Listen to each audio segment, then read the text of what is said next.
જિલ્લા કલેક્ટર શ્રી અરવિંદ વિજયનની અધ્યક્ષતામાં સુશાસન સપ્તાહ ઉજવણી અંતર્ગત જિલ્લા કક્ષાનો વર્કશોપ યોજાયો।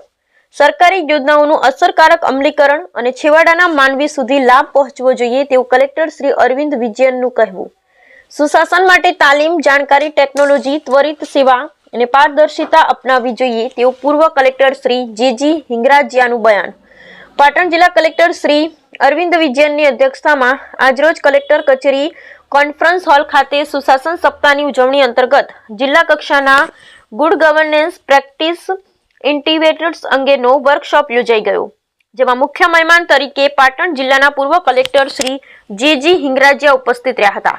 સરકારી યોજનાઓનું અસરકારક અમલીકરણ થાય, છેવાડાના માનવીઓ સુધી યોજનાઓ લાભ પહોંચે એવા સૂચન સાથે જિલ્લા કલેક્ટર શ્રી અરવિંદ વિજયનને વર્કશોપનો પ્રારંભ કરાવ્યો હતો। જિલ્લામાં તારીખ 19 ડિસેમ્બરથી 24 ડિસેમ્બર દરમિયાન સુશાસન સપ્તાહની ઉજવણી કરવામાં આવી રહી છે, જે પ્રધાનમંત્રી શ્રી નરેન્દ્રભાઈ મોદીના વિકસિત ભારતના સ્વપ્નને ચરિતાર્થ કરવાની નેમ સાથે દરેક વિભાગના એક્શન પ્લાનની ચર્ચા અને તેના અમલીકરણ બાબતે માર્ગદર્શન આપવામાં આવ્યું હતું। જિલ્લા કલેક્ટર શ્રી અરવિંદ વિજયનને સુશાસન સપ્તાહની ઉજવણી જેની યાદમાં કરવામાં આવે છે એવા પૂર્વ પ્રધાનમંત્રી શ્રી અને ભારત રત્ન વિજેતા અટલ બિહારી વાજપેયીના રાજકીય સફર, તેમના ઉન્નત ભારતના આદર્શો સાથે મહાત્મા ગાંધીના ગ્રામ સ્વરાજના સિદ્ધાંતોને વહીવટમાં અપનાવી સુશાસન સપ્તાહની ઉજવણીને સાર્થક બનાવવા અપીલ કરી હતી। સુશાસન થકી લોકોની સુખાકારીમાં વધારો થાય એવા લોકાભિમુખ વહીવટી સાથે લાભાર્થી કોણ છે એ પ્રશ્ન પર શાસનનો નિર્ણય હકારાત્મક અભિગમ સાથે લેવાય એવો અનુરોધ કર્યો હતો।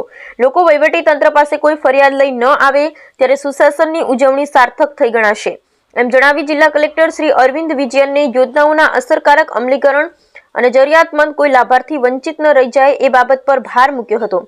વધુમાં કલેક્ટર શ્રીએ સાહિત્ય બનાવવું, સિટીઝન ચાર્ટ અપડેટ કરવા અને જે તે વિભાગની સારી કામગીરીને સોશિયલ મીડિયામાં પ્રચાર કરવાની સાથે અધિકારી કર્મચારી એપ્રેશિયન પરફોર્મન્સ કે બેસ્ટ પ્રેક્ટિસિયર્સથી સન્માનિત કરવા અપીલ કરી હતી। વર્કશોપના મુખ્ય મહેમાન અને પાટણ જિલ્લાના પૂર્વ કલેક્ટર શ્રી જે.જી. હિંગરાજિયાએ કહ્યું કે સરકારી યોજનાઓનો અમલ યોગ્ય રીતે થાય એ માટે સરકાર કટિબદ્ધ છે। છેવાડાના લોકો સુધી કેવી રીતે પહોંચી શકાય એ પ્રાથમિકતા હોવી જોઈએ। લોકોને માધ્યમ રાખી અને સરકારી યોજનાઓ લોકો સુધી કેવી રીતે પહોંચે એ માટેની સરળ કાર્ય પદ્ધતિ અપનાવવા સાથે તેમણે અધિકારી કર્મચારી માટે તાલીમ, જાણકારી, ટેકનોલોજીનો ઉપયોગ, નિયમ પ્રમાણે અમલીકરણ અને ત્વરિત સેવા તેમજ નિયત સમય મર્યાદામાં પારદર્શિતા સાથે લોકોનો લાભ પહોંચાડવા અનુરોધ કર્યો હતો। આ વર્કશોપ અંતર્ગત આરોગ્ય વિભાગ, ખેતીવાડી વિભાગ, શિક્ષણ ખાતું, આત્મા પ્રોજેક્ટ, વન વિભાગ સહિતના સરકારી વિભાગ દ્વારા પાવર પ્રેઝન્ટેશન દ્વારા સ્ટ્રેટેજિક એક્શન પ્લાન રજૂ કરી સુશાસન સપ્તાહની ઉજવણી દરમિયાન કામગીરી અહેવાલો રજૂ કરાયો હતો। વર્કશોપમાં જિલ્લા પંચાયત પ્રમુખ શ્રીમતી હિતલબેન ઠાકોર, નગરપાલિકા પ્રમુખ શ્રીમતી હિરલબેન પરમાર, રાધનપુર ધારાસભ્ય શ્રી લવિંગજી ઠાકોર, જિલ્લા પંચાયત અને તાલુકા પંચાયત પાટણના સદસ્ય શ્રી, અધિકારી શ્રી અને કર્મચારી ઉપસ્થિત રહ્યા। Bureau report Ramjibhai Raykor.